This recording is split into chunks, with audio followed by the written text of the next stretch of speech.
Tagar Institute, Jurnalisme dan Riset.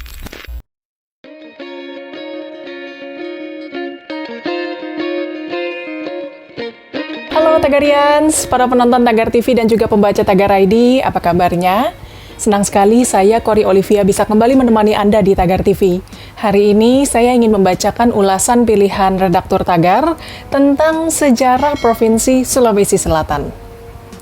Pada sekitar abad ke-14 ada sejumlah kerajaan kecil di Sulawesi Selatan, dan dua kerajaan yang paling menonjol adalah Kerajaan Goa yang berlokasi di sekitar Makassar dan Kerajaan Bugis yang berada di Bone. Pada tahun 1530, Kerajaan Goa mulai mengembangkan diri, dan pada pertengahan abad ke-16, Goa menjadi pusat perdagangan paling penting di wilayah timur Indonesia.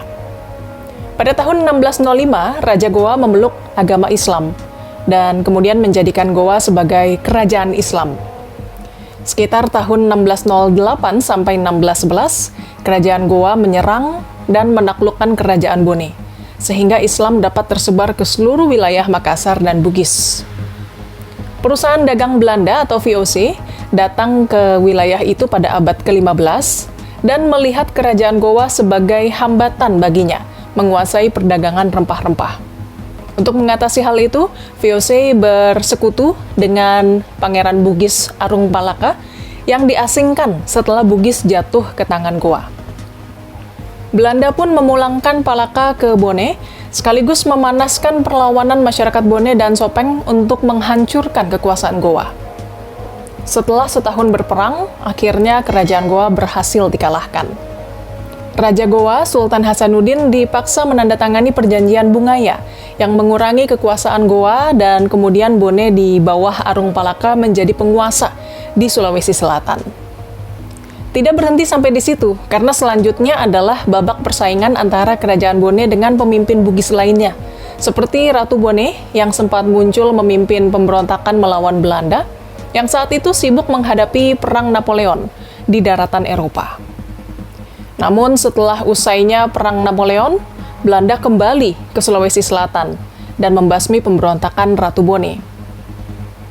Pada masa penjajahan Belanda, Pulau Sulawesi awalnya berada dalam satu wilayah administratif, yaitu Provinsi Sulawesi.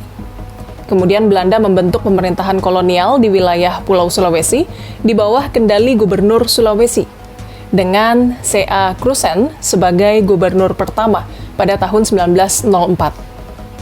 Meski begitu, perlawanan masyarakat Makassar dan Bugis terus berlanjut, menentang kekuasaan Belanda. Pada masa penjajahan Jepang, dari tahun 1942 sampai 1945, pemerintahan di Sulawesi sempat mengalami kekosongan. Tidak ada catatan resmi maupun catatan lepas mengenai orang yang ditunjuk sebagai gubernur Sulawesi oleh pemerintah Jepang. Setelah Jepang dikalahkan pasukan sekutu di bawah komando Amerika Serikat, Indonesia langsung memproklamasikan kemerdekaannya pada 17 Agustus 1945. Presiden Soekarno juga mengangkat sejumlah menteri, gubernur, dan residen setingkat wali kota atau bupati, termasuk Ratu Langi, sebagai gubernur Sulawesi. Kemudian pemerintah pusat mengeluarkan peraturan pemerintah nomor 21 tahun 1950 yang menjadi dasar hukum berdirinya Provinsi Administratif Sulawesi.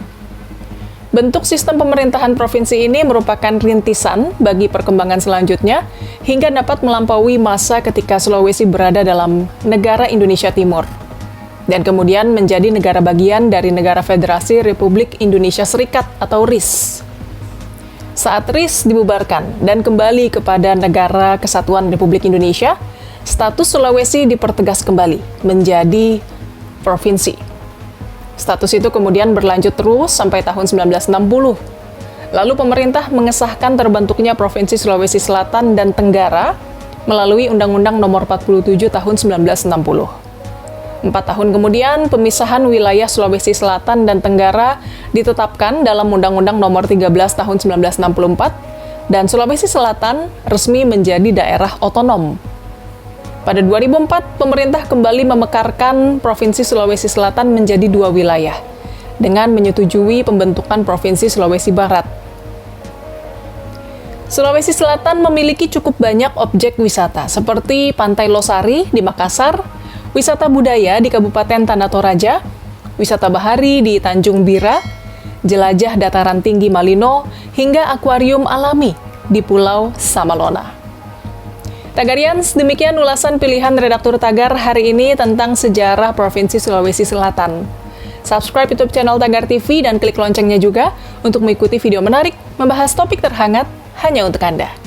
Saya Kori Olivia, Tagar TV.